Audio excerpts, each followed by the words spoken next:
The time is upon us, everybody, when Daniel Jeremiah has treated us to his first mock draft. I want to break down some of what I disagree with over the course of this, and some of the things that I do agree with, because there are some things that I do agree with as well.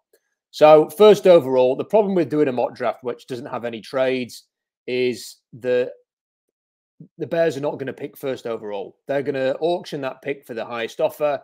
And even if they get no big, massive, honking trade offers like to, multiple first round picks, I'm sure they'd take anything just to drop down to 4 and be guaranteed one of the top 2 defenders in the draft and to get something else. I don't think they have any interest in picking first overall. I think their interest in having the first overall pick was simply to control the draft. Jalen Carter, I couldn't put Jalen Carter at first overall in a mock draft right now. Not after what he showed with his conditioning in the college football playoffs or in the SEC championship.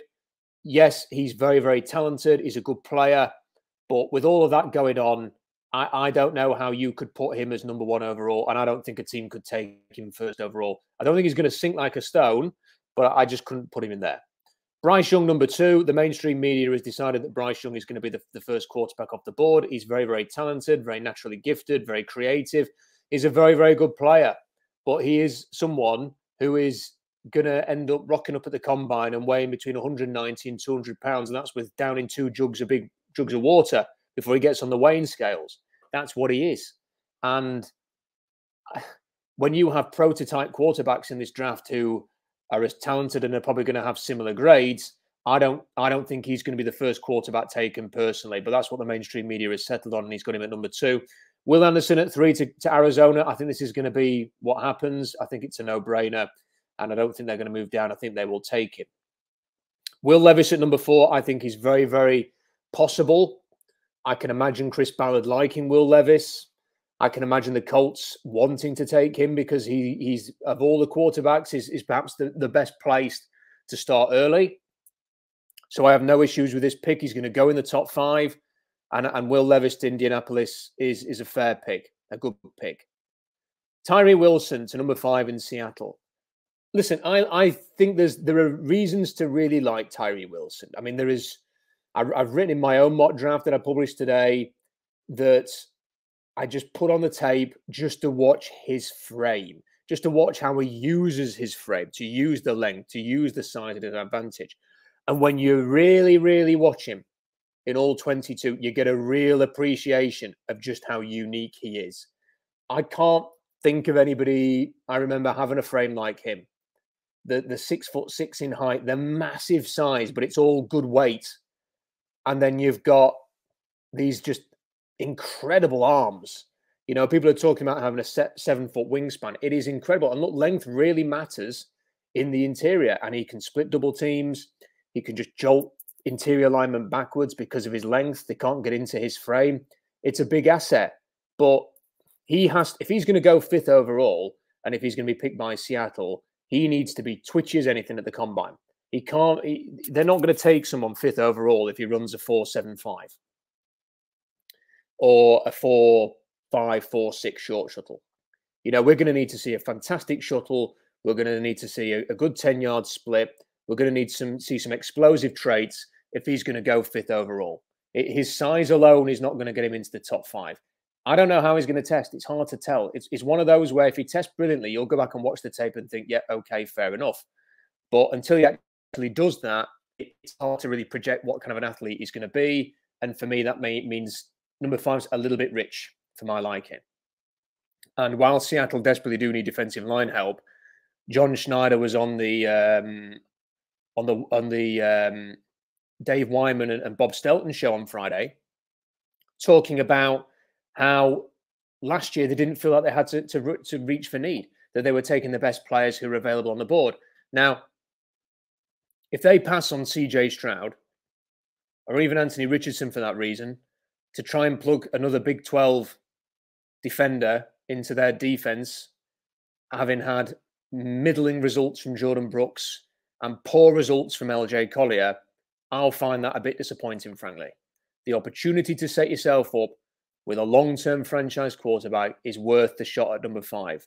Much more so than the shot on a, what is he, 23, 24 years old defensive lineman from the Big 12 who has got fantastic length and size, but we need to see how he tests. And I just think this is a little bit too, for Seattle and the position that they're in, I think it's a bit much, but we'll see. And now we're on to this. Devon Witherspoon, 6th overall. Let me be clear. I really like Devon Witherspoon, and I'm probably going to put him as the top quarterback on my horizontal board. But he might run a 4.55 at the combine. And he's a hitter. He is very competitive. He is not a fantastically athletic cornerback. The idea of him going 6th overall, I mean, that is looking, that to me is looking on Draft Tech and seeing that they need a cornerback across from Jeff Okudah and just putting somebody in there. I mean, I don't see how, I mean, unless he gets to the combine and shocks everybody, I don't see how you can put him at 6th overall. And then on to number 7. I don't know how you can put Peter Skoronski here.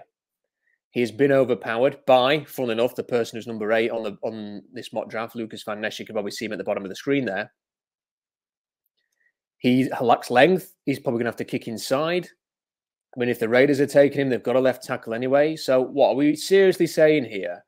That the Raiders, who will not have a quarterback on their roster once Derek Carr's gone, are going to pass on CJ Stroud, are going to pass on Anthony Richardson, and they're going to get a short-armed guard instead. I mean, that to me is just absolutely crazy. I don't understand. I don't understand this pick. And unless the projection here, and it doesn't say in the blurb, that they're going to go and get Tom Brady or something like that. I'd suggest even if you are going to get Tom Brady, you need, the guy's nearly 50. You're going to need somebody beyond that. He's a one-year solution. So, not for me. I don't know. Those back-to-back picks there have been pulled out of somewhere. Lucas Van Ness, again, you know, maybe Daniel Jeremiah's heard something that the rest of us haven't, and Van Ness has managed to somehow slip Bruce Feldman's freak list. And he's an amazing athlete, and we're going to see him run a 4.45 at whatever size he is, 280 pounds or something, 275, 270. I mean, I'm going down here, but, you know, he's a bigger edge presence who can kick inside. But he, and maybe he runs a 4.05 short shuttle, and we end up talking about him as a really high pick. Right now, Lucas Van Ness wasn't even a full-time player at Iowa. And when you put on the tape, there's some nice flashes. But 8th overall? 8th overall? I mean, like, listen, I'm not... I just... 8th overall? And again... You know, if you are Atlanta in this situation, are you really passing on CJ Stroud and Anthony Richardson and saying Desmond Ridder all the way to draft Lucas Van Ness? I don't get that. I just don't get that. I'm sorry. I've got Witherspoon in the middle of the first. I've got Skoronski in the late first, and I've got Lucas Van Ness in the late first. Maybe I'm wrong. Maybe I'm not. Carolina, if they don't even have to trade up and get CJ Stroud, well done. That ain't happening. That is not happening. Myles Murphy, he is, I mean, you only have to look at the blurb. This is all it says. The Eagles love using high picks on trench players. Murphy is powerful and plays with outstanding effort. Where? Show me the outstanding effort. I'm not saying he plays with bad effort, but outstanding effort. I didn't see any outstanding effort when Notre Dame ran all over him. I didn't see outstanding effort when he was benched in 2 games that I watched. I didn't see outstanding effort when he was only putting together 6.5 sacks last year, despite playing on one of the most talented defensive lines in the country, playing for a powerhouse team like Clemson, who were ahead in a lot of games. I did not see outstanding effort from Myles Murphy last year. Paris Johnson Jr. I've got in the 2nd round. He's the 2nd best offensive tackle from Ohio State in this class. The one is better. Joey Porter, no issue with him going this high. I think he's a good player. Broderick Jones. Broderick Jones is 25 this year. He is going to have to kick inside to guard because of his size. And if you watch him, he puts his head down to get into blocks. His head's always down. He needs to get his head up. He needs to get into proper position, get his hands in the right place and get a better technique going. And he's already in his mid-20s. And the Jets have already spent a top 15 pick on a guard. I mean, are they really going to do this again? And Anthony Richardson's on the board. And again, I'll keep saying it. They don't have a quarterback right now. Unless Zach Wilson, they honestly believe that he's still got something. How can you pass on Anthony Richardson? And a whole bunch of other players? Like, the Jets need a safety. They're really going to let Brian Branch go to the New England Patriots a pick later rather than taking him themselves? For Broderick Jones? I've got Broderick Jones in round 2. I mean, I just...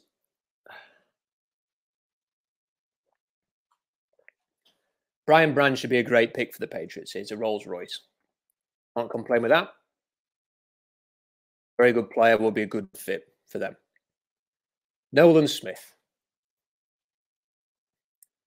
He's a great athlete. He will, if he can test at the combine with his health, he will be one of the stars of the combine. Nolan Smith is a tweener. He's described here as an edge. Can anybody honestly expect him to play the edge with his lack of length and his lack of size? I mean, come on. He's not. I mean, he's compared here to Hassan Reddick. A longer torso, you know, more of a pass rushing build. Nolan Smith hasn't got that. I just don't see it. He's a great character, clearly. You only have to see his energy on the sideline when he's been injured and listen to his interviews. Fantastic character. But he's the definition of a tweener. He's neither a classical linebacker fit, neither is he a great edge fit. For me, he's a day 2 pick. I just cannot see him going 15th overall to the Packers. I can't. Christian Gonzalez, no issues there. Very talented, very athletic, cornerback, important position. And, yep, could see him going in this range. Cyrus Torrence. 17th overall. Are we being serious? 17th overall, Cyrus Torrence. We are talking about a player who is massive. Massive size and therefore will fit the scheme. No doubt about that.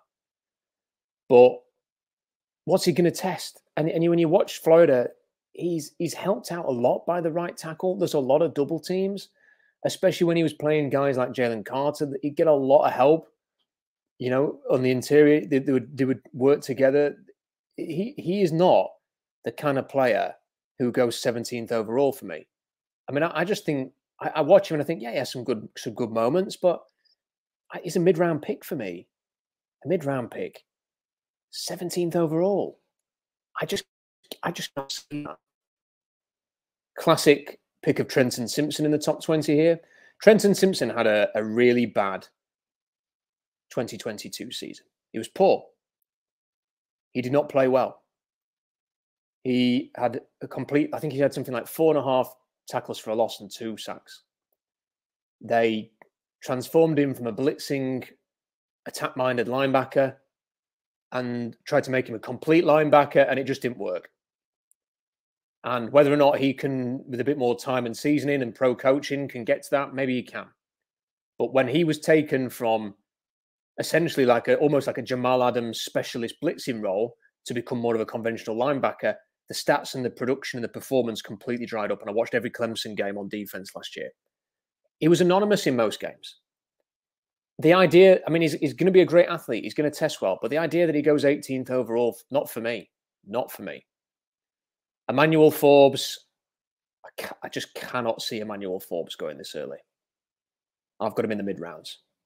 I just can't see it again.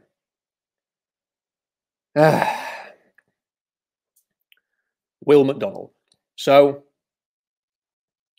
Seattle takes an edge rusher, a big edge rusher, admittedly, 270, 6'6", whatever.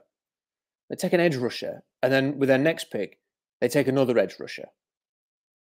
So, if this mock draft works out, rushing the edge, you would have Will McDonald, Tyree Wilson, Uchenna Nwosu, Boya Mafe, and Darrell Taylor. That's 6 edge rushers. 6. Even if you put Tyree Wilson as like a 5 technique type, that's still 5 edge rushers.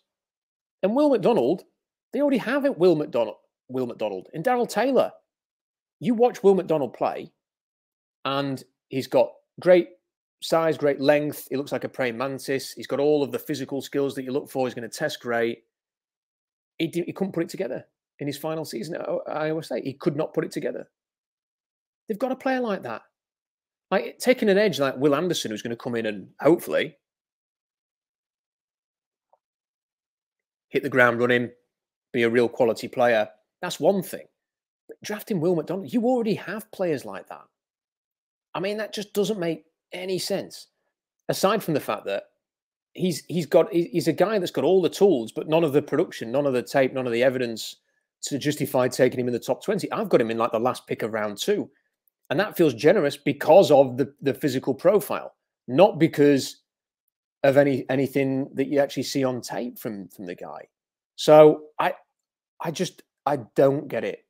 I don't get it. Dalton Kincaid is a very, very good player.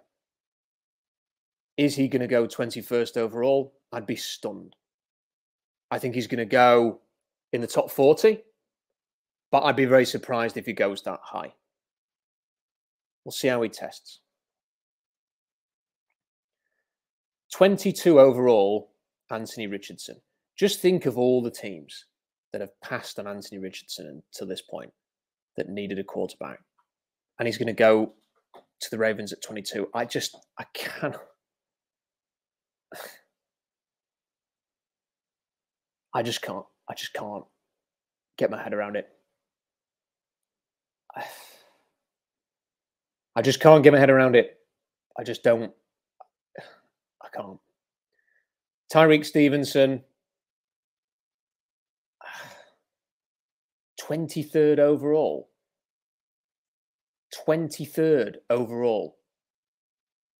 It gets worse. How on earth is Michael Mayer, one of the best players in the draft, lasting to 24th overall? I mean, look at the blurb. Mayer is a complete tight end. How does a complete tight end last to 24th overall after Dalton Kincaid? I mean, what are we doing here? Michael Mayer is one of the 8 best players in the draft. He has everything. Soft hands, the ability to create subtle separation because of his agility. He can match him up against nimble, quick nickel cornerbacks, and he still gains that separation on a short range. He's not a burner, but it doesn't matter. It's agility that matters. It's those short movements. It's like, can you uncover in a phone booth type of thing with tight ends? And he does it. Beautiful soft hands. I've never seen a player catch the ball away from his body better than Michael Mayer. He blocks. His character he's like Mr. Football. He is a complete tight end. He's a top 15 pick. If the Seahawks traded down from 5 to 10, I'd make an argument for drafting him. Not because the Seahawks need a tight end, just because he's bloody brilliant. 24th overall. I just can't. Jordan Addison, I think, is nowhere near as interesting as Zay Flowers and people like that, but I can see why the Giants would take him. Felix and Anudike Uzoma, I've got in the 3rd round. He's going 26 to the Cowboys here. Darnell Washington, tight end. I've got in the 3rd round or 4th round. Yes, he's big. He's huge. I don't see him making a lot of plays in the passing game at the next level. They need to build their O-line up, Cincinnati. Still. BJ Ojulari makes sense for the Denver Broncos because they need a pass rusher. He would fit for them, and that would be a good fit. Okay. Bijan Robinson lasting to 29th overall. Just give me a second. Just having a bit of a little face palm before getting into this one. So in the description, it says, I think Robinson is one of the elite players in this draft worthy of a top 10 pick. However, most teams simply don't believe in taking a running back this high. That's fine. Most teams won't believe in, but one will. One will. Someone at some point in the top 15 is going to go, we're taking Bijan Robinson because he can run, because he can hit people in the running game and make yards after contact, because he can change direction like a Formula One car, that he can accelerate away from people like a Formula One car and make big gains. He can get you the short yardage. He's an unbelievable pass catcher. Blocking's all right. I mean, he's the complete package. He's just got absolutely everything. He's one of the best players to come into the league in the last 10 years. And we see people like Zeke Elliott going 5th overall and Leonard Fournette going 4th overall and Saquon Barkley going 2nd overall. He's one of those types of players. Now, he's not going to go in the top 5, probably. I'm sure there'll be some Seahawks fans screaming at the screen and say, well, you never know, 5th overall. But the point is that somebody in that top 15 is going to go, we can't pass on this guy. He's too good. If he falls to number 29 overall, I will do 200 push-ups without break as a punishment.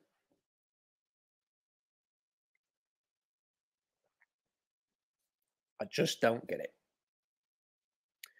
This one I do agree with. Brian Brissy, I think he's going to fall a lot farther than the mocks are saying. There's a lot of mocks out there that just assume, Brian Brissy is one of these players that has just been talked up from day one of, this cycle. Let's say since the last draft finished, Brian Brissy's just been an assumed top 10, top 15 pick. But he's missed too many games. He's had too many health and injury issues. He's not been able to get out in the field. He's not been able to play with any consistency. Is he very athletic? Yes. But he's just way too inconsistent. I think there's going to be issues with his length. I don't know how long he is. I think there's a legit chance that he's going to last deep into round 1, maybe even out of round 1. I don't know. There are players like this that go 25 to 32, and I think that's possibly where he'll go. But I will not be surprised if he lasts this late. Neither will be that surprised if Jackson Smith-Njigba lasts, because he's not the quickest running wide receiver around, and he's missed a season with injury. So I think that's plausible as well. But wow, I mean, there were some picks there in that mock draft, and some players that were not included. I mean, I'm just sort of dragging up my horizontal board now to have a look at the players that didn't make the cut and sort of see, to run through some of those. So there was no sign of, I think I'm right in saying I didn't see Quinton Johnston or Jalen Hyatt or Zay Flowers on that list. No Darnell Wright. No DeJuan Jones. Marzi Smith wasn't involved. Elijah Cansey wasn't involved. In fairness, Khalil Ringo wasn't in there. I agree with that because he's not played well. But you get the picture. And there's a whole bunch of players that you just think, well, they're probably going to go a lot later than this. And look, maybe this is the greatest mock draft that's ever been made. And this is actually, it is going to get a lot of things right. And in a few weeks' time, I'll have to turn around and do a video apologizing. Who knows? I'm willing to do that, as I did with the Geno Smith video earlier this year, saying that admitting I was wrong. I will come on and do a video eating my words if a lot of this comes true. I promise. But I've just read that mock draft, and it reminds me of when Daniel Jeremiah did a mock draft at the start of April 2017. He didn't have Patrick Mahomes in the first round. So you give me your thoughts on that mock draft. My own mock draft is going to be on SeahawksDraftBlog.com on Friday. So you can, by all means, go on there and tell me mine's even worse if you want to. You can if you want. Even do a video on YouTube about it if you wish. But let me know what you think about Daniel Jeremiah's mock draft. Let me know what you think about mine in the comments section. SeahawksDraftBlog.com for that mock draft. Don't forget to like and subscribe. Make sure that you stick with SeahawksDraftBlog.com during this draft season. Lots more content to come. Enjoy your weekend. For the time being, though, bye for now.